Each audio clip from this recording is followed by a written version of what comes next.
अस्सलामुअलैकुम 735 IT skill में आपका खुशामदीद। आज जो हम टॉपिक पढ़ेंगे वो है time sharing and time sharing system. इससे पहले मैं आपको बता दूं ये मैं आपको कैसे करवाने वाली हूँ। फर्स्ट ऑफ ऑल मैं ओवरव्यू दूंगी, फिर हम पढ़ेंगे जो बुक में लिखा और एंड पे आपको एक जनरल एग्जांपल दूंगी। अब टाइम शेयरिंग जो बैच ऑपरेटिंग सिस्टम थे वो रन होते थे कंसोल पर, यूजर इंटरेक्ट नहीं कर सकता था। फिर और इसमें सीपीयू आइडल रहता था क्योंकि इनपुट आउटपुट डिवाइसेस की स्पीड स्लो होती थी। फिर आया मल्टी प्रोग्राम सिस्टम। इसमें सीपीयू की आइडलनेस को खत्म किया गया कि क्योंकि सीपीयू जब एक प्रोसेस को मुकम्मल तौर पर एग्जीक्यूट करता है उसके बाद दूसरे को, लेकिन अगर कोई प्रोसेस कहता है कि मुझे इनपुट या आउटपुट ऑपरेशन परफॉर्म करवाना है तो वो उसे इजाज़त देता है कि वो जाए, लेकिन सीपीयू उसके लिए वेट नहीं करता, अगली जॉब को एग्जीक्यूट करना शुरू कर देता है, जिसकी वजह से वो आइडलनेस खत्म हुई। ये था मल्टी प्रोग्राम सिस्टम। अब टाइम शेयरिंग सिस्टम जो हम पढ़ेंगे उसमें कुछ यूँ है कि जो टाइम शेयरिंग सिस्टम नॉन प्रीएम्प्टेड है, यानी ये प्रीएम्प्ट करता है और इसमें टाइम एलोकेट होता है और उस टाइम तक ही वो उस जॉब को एग्जीक्यूट करेगा। अगर वो जॉब उसमें एग्जीक्यूट नहीं होती वो दोबारा से शेड्यूल होगी और शेड्यूल के मुताबिक वो उसे दोबारा से जितनी वो रह गई है, जितना उसका काम है, दोबारा से उतने टाइम तक उसे एग्जीक्यूट करेगा जितना टाइम एलोकेट है। इस तरह से वो एग्जीक्यूट करता है। इसका फ़ायदा दूसरे के मुकाबले में ये है कि क्योंकि बैच में तो सीपीयू आइडल था, मल्टी प्रोग्राम में उसकी आइडलनेस कम की गई, लेकिन इसमें सीपीयू ज़्यादा से ज़्यादा यूटिलाइज हुआ और रिस्पॉन्स टाइम इंक्रीज़ हुआ, क्योंकि जो पीछे रहते थे यानी एक पूरी एग्जीक्यूट करना है प्रोसेस को, फिर दूसरे को पूरा एग्जीक्यूट करना है, तो जो बाद में आते थे उनकी बारी बहुत ज़्यादा लेट हो जाती थी। लेकिन इसमें क्या होता है क्योंकि थोड़ा थोड़ा टाइम एलोकेट है तो जितने भी प्रोसेस हैं उनको इक्वली टाइम एलोकेट हो जाता है, यानी इक्वली उनको परफॉर्म किया जाता है, एग्जीक्यूट किया जाता है। अब हम पढ़ते हैं कि ये टाइम शेयरिंग में इन्होंने कैसे डिफाइन किया है। In batch system the user can not interact with the job when it is being execute. मैं पूरा पैराग्राफ पढ़ती हूँ फिर आपको बताती हूँ कि इसमें मेन उनका क्या मकसद है आपको समझाने का। The user can not interact with the job when it is being execute. It means that all possible problem must be anticipated beforehand as the user can not make correction during execution. It becomes very difficult when a program has to go through many phases such as compiling, linking, etc. It may be difficult to define what to do if particle phase fail. Another problem is debugging of program. Debugging mean जो problem या error होता है उसे bug कहते हैं और उसे remove करना debugging होता है। All debugging is static. The only information to find out is why the program is giving incorrect output at various stages of execution. इसमें उन्होंने कहा कि जो बैच ऑपरेटिंग सिस्टम है उसमें यूजर इंटरेक्ट नहीं कर सकता जॉब के साथ जब वो एग्जीक्यूट होती है। इसका मतलब जब वो इंटरेक्ट नहीं कर सकता तो जितने भी पॉसिबल जितने मतवक्का एरर है उनको रिमूव किया जाए। अब ये डिफ़िकल्ट है क्योंकि एक प्रोग्राम को मुख्तलिफ फेजेस से गुजरना पड़ता है। अब ये बहुत डिफ़िकल्ट है कि डिफाइन किया जाए कि उस जगह पर क्या किया जाए अगर ये पार्टिकल फेज पर फेल होता है। और दूसरी प्रॉब्लम इसकी डिबगिंग थी क्योंकि ऑल डिबगिंग स्टैटिक है और सिर्फ यही इन्फॉर्मेशन फाइंड आउट है कि why the program is giving incorrect output different stages of execution. आगे देखें time sharing system was introduce. अब ये बैच ऑपरेटिंग सिस्टम का उन्होंने बताया इतना। अब इसके मुकाबले में उन्होंने कहा कि time sharing system was introduce to make computer system more interactive. जो टाइम शेयरिंग है वो इंट्रोड्यूस हुआ था कि कंप्यूटर सिस्टम को ज़्यादा इंटरेक्टिव किया जाए। सीपीयू बहुत अहम रिसोर्स है जो इसमें शेयर होता है क्योंकि ईच जॉब जितनी भी जॉब है वो सीपीयू को थोड़े ही टाइम के लिए गेट करती हैं। When the allocated time period for the job is use, यानी जब के जो एलोकेट टाइम पीरियड है जब वो यूज़ हो जाता है तो अगली जॉब को वो एग्जीक्यूट करना शुरू कर देता है। और जो स्विचिंग होती है जो इनके दरमियान जॉब के दरमियान आकर होती है वो बहुत ही अक्सर होती है क्योंकि इसमें प्रीएम्प्टेड है तो एक जॉब से दूसरी जॉब में वो प्रीएम्प्ट होता रहता है। और जो स्विचिंग है या कंटेक्ट स्विचिंग है वो हम आगे डिटेल में पढ़ेंगे।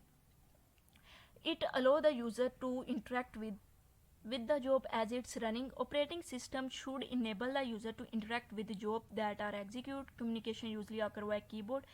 ये MCQs. The user get prompted to enter command. The user must know the status of the job in order to enter relevant command. The output of the job is usually presented on the monitor. ये भी MCQs।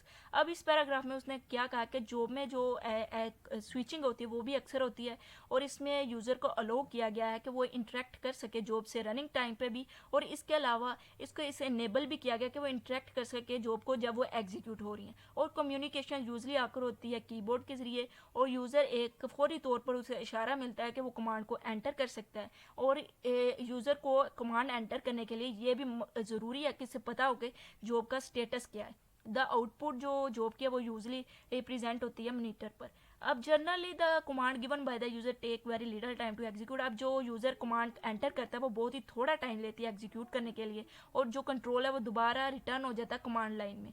ये after finishing a command को finish करने के बाद वो command line में return हो जाता है। जब वो रिटर्न हो जाता है तो उसे फिर से इशारा दिया जाता है फौरी तौर पर यूज़र को कि अब सिस्टम रेडी है टू एग्जीक्यूट अनदर कमांड, यानी वो एक दूसरी कमांड को एग्जीक्यूट करवा सकता है। ये है टाइम शेयरिंग। अब हम पढ़ते हैं टाइम शेयरिंग सिस्टम को। Time sharing system is a multi user यानी ज़्यादा user multi process and interactive system, ज़्यादा प्रोसेसेस को एग्जीक्यूट कर सकता है मल्टी यूज़र, और इंटरेक्टिव सिस्टम है इट अलाउ मल्टीपल यूज़र यानी बहुत ज़्यादा user to share computer simultaneously. It is used when several user are linked. ये कब यूज़ होता है? जब कुछ यूज़र लिंक्ड होते हैं through communication network to the single computer. Single computer के साथ लिंक होना थ्रू कम्युनिकेशन नेटवर्क के थ्रू सिंगल कंप्यूटर के साथ बहुत ज़्यादा यूज़र का कनेक्ट होना उस वक्त इसे यूज़ किया जाता है। The computer first work on one user task for a fraction of time, यानी कंप्यूटर जो है वो पहला काम करता है एक यूज़र टास्क के लिए, फिर वो दूसरे यूज़र टास्क तक जाता है। और ये तमाम जो काम करता है किसके थ्रू करता है? Time slicing. अब टाइम स्लाइस क्या है? Each task get a time slice in रो रॉबिन फैशन। ये जो रो रॉबिन फैशन है हम इसे प्रैक्टिकली आगे समझेंगे, करेंगे। ऐसे ही आपको बुक पे नहीं समझाऊंगी बल्कि करके दिखाऊंगी कि रो रॉबिन फैशन कैसे हम इसे करते हैं, इसका एल्गोरिथम क्या है। आगे the task continue until the time slice and. जब तक टाइम स्लाइस एंड नहीं होता, यानी जब तक एक जॉब को जितना टाइम दिया गया है जब तक वो टाइम पूरा नहीं होता सीपीयू से एग्जीक्यूट करता रहता है। The task stop when the given time slice is finish and wait for another time slice. और जब वो जॉब का वो टाइम जो उसे गिवन दिया गया है वो उसने पूरा कर दिया है तो उसके बाद वो वेट करेगी कि दोबारा दूसरी मरतबा जब उसे शेड्यूल किया गया है तो जब उसकी बारी आएगी वो तब एग्जीक्यूट होगी। The computer operate very quickly and can distribute time slice to various tasks. The computer rapidly switch back and forth, यानी आगे पीछे मूव करना, यानी एक जॉब से दूसरी जॉब तक मूव करना। Time sharing system use CP scheduling and multi programming to provide each user with a small portion of time share computer. The CPU can allocate to the job only if that job in currently in the memory. इस paragraph का ये मतलब है कि जो computer है वो बहुत ही क्विकली काम करता है एंड और जो टाइम स्लाइस है जिसके थ्रू वो काम करता है वो उसको जल्दी जल्दी डिस्ट्रीब्यूट करता है वेरियस टास्क में, और फिर computer rapidly switch back and fourth, यानी एक जॉब से दूसरी जॉब तक उसने मूव करना है। और जो टाइम शेयरिंग सिस्टम है वो कोई ना कोई उसकी सीपीयू शेड्यूलिंग को परफॉर्म करता है ताकि ईच जो यूज़र है वो गेट कर सके सीपीयू का टाइम, ताकि कंप्यूटर जो है वो शेयर टाइम को गेट कर सके। The CPU can allocate to the job only if that job, यानी इसका मतलब ये एंड वाली लाइन का ये है कि सीपीयू उसी जॉब को एलोकेट करता है जो मेमोरी में प्रेजेंट हो, यानी जो मेमोरी में प्रेजेंट नहीं है ना तो सीपीयू से एलोकेट नहीं होगा। Time sharing system is very complex. ये complex system, it is more complex than multi program system. ये मल्टी प्रोग्राम सिस्टम से ज़्यादा कम्प्लेक्स है। इसकी वजह ये है क्योंकि ये प्रीएम्प्टेड है। It must be able to have several job ready in memory simultaneously. It require some form of memory management and protection. Job must be swap in and swap. यहाँ तक पहले समझे, इसमें कोई ना कोई मेमोरी मैनेजमेंट होनी चाहिए, सम फॉर्म, ये रिक्वायरमेंट है इसकी कि कोई ना कोई मेमोरी मैनेजमेंट हो और उसकी फिर ये कोई ना कोई उस पर सीपी शेड्यूलिंग भी परफॉर्म कर सके और कोई ना कोई इसकी प्रोटेक्शन भी हो।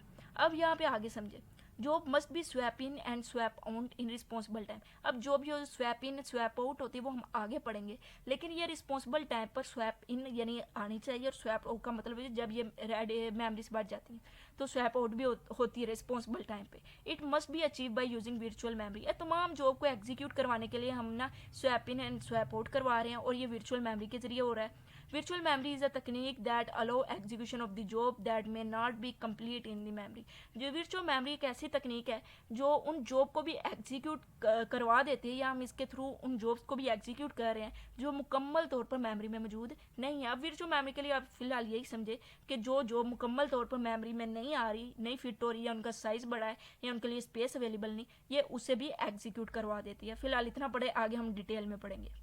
जनरल एग्जाम्पल इसकी यूँ कंसीडर करें, सीपीयू की जगह अपना क्लास टीचर रखें और आगे जितने भी स्टूडेंट है वो प्रोसेस है। अब जो सीपीयू है वो हर बच्चे का होमवर्क चेक करता है, 5 कापियाँ हैं होमवर्क चेक करने के लिए और 5 मिनट एक बच्चे को दे रहा है। अगर वो मल्टी प्रोग्राम सिस्टम कर रहा है तो इसका मतलब वो 5-5 मिनट देता जाएगा, और अगर एक रो में 5 बच्चे हैं तो छठे बच्चे तक आने के बाद 5-4-20 यानी 20 मिनट बाद वो छठे बच्चे पर आएगा। यह है मल्टी प्रोग्राम सिस्टम। लेकिन टाइम शेयरिंग सिस्टम में क्या है, वो 2-2 कापियाँ चेक कर रहा है बच्चों की। इसका मतलब है 2-5-10 यानी 10 मिनट बाद वो छठे बच्चे पर पहुंच गया, तो छठे बच्चे को रिस्पॉन्स टाइम उसका इंक्रीज हुआ, वो हाफ रिस्पॉन्स टाइम हुआ, हाफ टाइम से भी पहले उसके पास पहुंच गया।